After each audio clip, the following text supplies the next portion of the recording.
Hello, everybody, and welcome back to the Mystery Sports Podcast. And today has been one of the most amazing days in terms of cricket. Um, we've got a lot of sport to look ahead to. Premier League is back after the international break. F1 back in Las Vegas, going to be an amazing race. Obviously, the Ashes throughout the weekend into the next week as well. We cannot. There's a lot of sport this weekend, and you know it's going to be amazing. And I hope that all the games in the Premier League live up to the hype, and there's just so much action in the game. There's United win, uh, England win in the Ashes. It'll be amazing if that were to happen. We'll get straight into the Ashes because they started today at 10:20 past 2. I woke up for it, which is one of the most stupid things I've ever done because now I'm feeling the effects of it. I think what I watched was an incredible performance from not only just England, but from Ben Stokes. Australia just lived up to the kind of hype in that they weren't going to do as well as what we thought they would do. And it's clear to see that the quality that Australia do have is lacking at the moment, and you can tell that the older generation of players that they had are starting to decline, and you could just see that throughout the batting order and the collapse that they've had today. So, obviously, England won the toss and decided to bat first, and everyone knows that when you go to Perth, you bat first because the batting team win, which is historically what happens, and it has been the past few games there. And England went on to get 172 all out. The standout performance from them, obviously 172 is not amazing from what we actually need. The standout performance from there was probably Harry Brook, who got 52 for off 61 balls, which is brilliant. Then you have Ollie Pope, who got 46 off 58, good. And Smith, who got 33 off 22, which kind of led the recovery for England on the counter attack that we needed to get that kind of high end of the hundreds.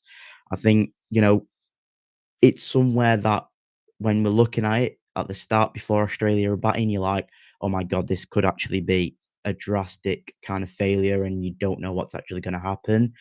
Whereas when and you're like, England need to bowl well, they can't go 100 and 102 for two at close today. Obviously, that wasn't the case, and that was brilliant. But before we go on to talk about how brilliant England's bowling attack was, obviously Mitchell Stark got 7 wickets, and that was brilliant for him. I mean, to get 7 wickets was fantastic. Um, and then 7 wickets, 58 runs off 12.5 overs was just magnificent, isn't it? Really, like those stats are just showing that he's that world class player there. And even though he is aging, he's still a very good cricketer. And as a seamer, just pounding in and getting those wickets constantly, brilliant for him. But then obviously 172 was the target for Australia, and I think at that point I was kind of thinking that yeah, we're definitely not going to Australia just going to run away with this now, and the first test is pretty much gone, and we weren't really in tension for the game. But then, I mean, brilliant, brilliant performance from Jofra Archer straight away in the first over, getting Weatherald, yeah, out for on a duck off 2 balls, which is brilliant. Then, I mean, the attack was kind of led by Archer, really, wasn't it? To get 2 wickets, obviously Weatherlad and Labuschagne, them two were took by Archer, bowled straight out. It was brilliant, and then to get Smith out on 17, the danger man on uh, bowled by Cast, that was brilliant. Then you got Khawaja bowled by Cast as well, which was brilliant from him. And the way that England kind of just battered and bruised Australia just showed that England were ready for a fight. And honestly, that was what I expected and what I wanted to happen. And it did happen, and it was brilliant. And then obviously Stokes grabbing the rest of the wickets. And at the moment, Lyle and Doggett are still at the crease, but Australia are 123 for 9 with 1 wicket remaining. They're 49 behind England.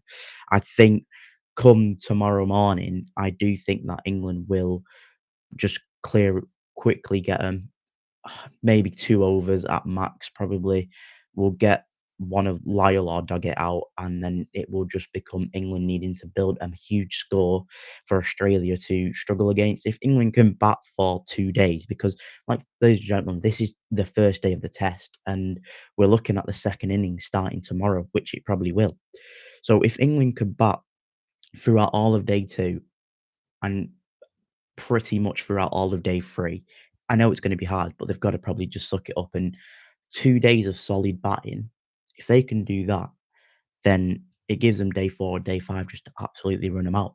Australia out. But at the same time, it just gives them a score which they can't chase and gives England that the time that they need to just go and pound them with wickets. And, with five seamers playing, I think Archer will get them. Atkinson was very unlucky not to get a wicket today.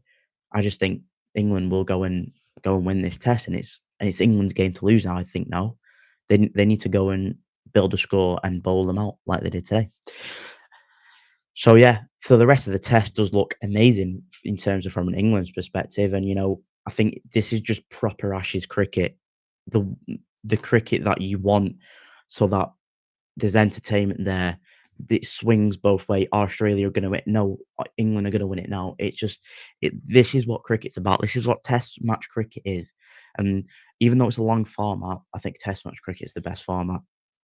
But enough about cricket now. Let's get on to the Premier League. So, in terms of the Premier League, tomorrow obviously returns the half 12 kickoff. We've got Burnley versus Chelsea, and I think Burnley they've not won. The only games they've won against Wolves and the two newly promoted sides. So I think Chelsea are going to run away with that and 3-0 there. Then you've got Bournemouth, West Ham. West Ham on a bit of a run, back to back wins with Nuno. And I think Bournemouth, obviously, they've had a bit of a sticky patch. But I do think that Bournemouth will just get the edge. I think it would be like a 2-1 to Bournemouth. Brighton versus Brentford. I think this is going to be a very entertaining game. I think Brentford could win this. Well, either side could win it. I just believe that Brentford would probably win it. I think I'm going to go with Brentford, like nicking it 3-2 or something, or just winning it by the odd goal. Fulham versus Sunderland. Both sides. Fulham aren't the same Fulham as we've seen previously. Obviously, they're looking. I don't know if they are looking to sack the manager, but there was a lot of reports saying that Marco Silva is they're getting frustrated with Marco Silva at Fulham, and they might be opening up meetings with new managers and things. I think Sunderland go and win that. You know how well Sunderland have been doing. Obviously, to get a draw against Arsenal, league leaders, brilliant for them. So I think Sunderland will go win that 3-0. Liverpool versus Forest. I think this is the type of game where Forest could easily go and win this, and then Liverpool can also go win it. So I'm going to predict them a draw, though. I just think that both sides will score, and I'll probably think it's like it's 1-1. But it's one of those fixtures where Liverpool could, if what, I'll say that again. Whatever Liverpool side turns up, let's say it's the good Liverpool side turn up, they'll go and wipe the floor with Forest. But then let's say if it's a poor Liverpool side, Forest have a good chance of going winning the game themselves, or even getting a point out of the game. Then you've got Wolves versus Palace. I think I can only see Palace winning this 3-0. Wolves have been dreadful. They've gone down. Um, Newcastle versus City is the half 5 kickoff game, which I think these are one of the games. Newcastle versus City, just anything can happen. It's always action packed. I think it will be a 2-2 draw there. I think Haaland will get on the score sheet, and I think Newcastle, Bruno Guimaraes and Nick Voltemar will get on the score sheet for them. Then we go on to Sunday. We've got Leeds versus Villa, and I think Villa will win that. Villa are in terrific form. I think it'll be a 2-1 win for Villa. Then the North London derby, probably the biggest game of the weekend. You know, Arsenal coming in off the back of a draw, disappointing result from there.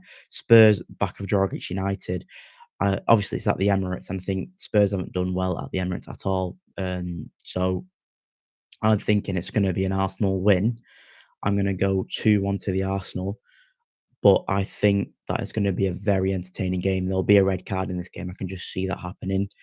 Um, I think Thomas Frank, obviously, with it being his first North London derby, I think he'll be up to it. And I think Tottenham will start off quite defensively, but they'll grow into the game. And I think Mohamed Kudus is out because there were reports saying that he hasn't been taking part in training. So if you guys who've got him in your FPL team, obviously probably worth transferring him out unless you want to wait to see how long he actually is out for. But I think not Thomas Kudus, um, Kudus will be out for the North London derby, which is a shame for him. But Spurs have got to deal with the injuries and they've got to deal without him, and I think they have the quality there to deal without him. But I just think Arsenal they'll get back to winning ways and they'll go. I think 6 points or 7 points clear at the top if obviously results go in their favour. Then on the Monday night football, United versus Everton. Obviously, we'll do a bit more on that tomorrow. I think in terms of United, I think we're at home. We should win this. Everton, they're a bit of they, you don't know what David Moyes' side might turn up. They could be really entertaining to watch and create so many opportunities, but then they don't have the strikers to score the goals. But then knowing United, I reckon both strikers will score. Barry will definitely score. It's just a United thing to let someone who's not doing well in the season or having a shocking time, can't finish, score against them and look like flipping prime Lewandowski or something like that. I think the probably United 2-0 win, but I'll do a bit more on that and in terms of the team sheet and everything like that in a video tomorrow. So that's all the Premier League fixtures there. Obviously, United playing on the Monday. In terms of what it could mean in table if how things happen, obviously Arsenal need to keep winning. Obviously, they are 4 points clear, so they could go 7 points clear of City if City do lose against Newcastle. But then the likes of Chelsea, Sunderland, obviously Tottenham, Villa, United, Liverpool, and Bournemouth, if obviously results go in their favour, they could be ending up third in the table at this moment in time. Or actually, even second if for City were to lose. It's one of those things where anything can happen, and how tight the table is, anything like any little slip up from any team could be catastrophic in terms of where they are in the league. In terms of the bottom half of the table, obviously, West Ham obviously looking to get out of there. They are level on points with Burnley, who are on 10. Leeds, Fulham are both on 11, and Newcastle are on 12. So it's a very tight in there. And even Forest are 1 point behind West Ham and Burnley. So anything can happen, really. If Forest were to get a win or a point against Liverpool, that obviously pushes them up to 18th, but it brings them on the same points as Burnley and the likes of West Ham as well. So if they were to slip up, anything can happen. So it is a crazy league, the Premier League, and this is why it's the best league in the world. And then we'll go on to the F1. So the F1 is back in Vegas this weekend. It should be a very entertaining kind of race. It's more of the traditional race, so there's no sprints or anything. But after the practice sessions, practice 1 and 2 have taken place already. It's kind of a four-way, shootout for Poland for the race. I think it's between Piastri, Hamilton, Norris, and Kimi Antonelli. Kimi Antonelli's doing quite well here, but obviously we have to wait till practice 3 and we'll see what happens there. That's where we get more of your details and obviously qualifying in terms of what happens in qualifying. Everything there could be changed in things like in FP2, the final practice of Friday, obviously because it's in Vegas. You have Norris, who was in first place, then Antonelli, then Leclerc, then Hulkenberg, then Hadjar. But then that's your top five. But then a lot of eyes are looking at where Verstappen is. Verstappen was only P9, which was quite shocking in terms of him. But there was quite a lot of disruptions in terms of like the drainage and the whole pipes and things like that. There's always a problem there in Las Vegas, but hopefully they get that sorted for qualifying and for the race. In terms of my predictions on what I think who will win the race, I think Norris will win the race. Then it will be a Merc, so I think it will be Russell who will get second. Then it'll be a Ferrari, so I hopefully it's Lewis Hamilton, but I think Leclerc will probably get there, and then then Antonelli will do well again. He'll probably end up P5, P4, and I think Verstappen he can definitely get podium. It just depends on what happens in qualifying, but it's quite hard to predict the Vegas Grand Prix just because it's like a street track, but then there's so many overtaking opportunities where you're like if Verstappen were to get if Verstappen were to be P4 or something, he could definitely pick off the people in front of him and go and win the race. And then obviously McLaren aren't the best in street circuits because of like the way that their downforce is on the car and how they set up. It's just a matter of like, can they equal it out? And you know, it's just gonna be one of those entertaining races, but it's a very, very early start on Sunday. It's a 4 o'clock race start in the morning in the UK, so obviously I might get up for it, but I don't think I will because it's one of those races where you're like, do you really wanna go up and get on it? And it be more and it just be quite a boring races, but because it's a street track, but then off last year, it looked like an amazing race, and we weren't disappointed because there was final battle, I think, between Leclerc and was it Verstappen? Yeah, Leclerc and Verstappen at the end for the win. Obviously, Verstappen went on to win that as per usual. But yeah, that is everything for today. We will do another video for United tomorrow and a bit of a preview and probably a reaction to what's actually happened. I don't know how I'm going to do it. I might just do a preview on United game. But apart from that, that is everything for today. Hope you have a good rest of your day, and enjoy the rest of your weekend, mate. See you in a bit.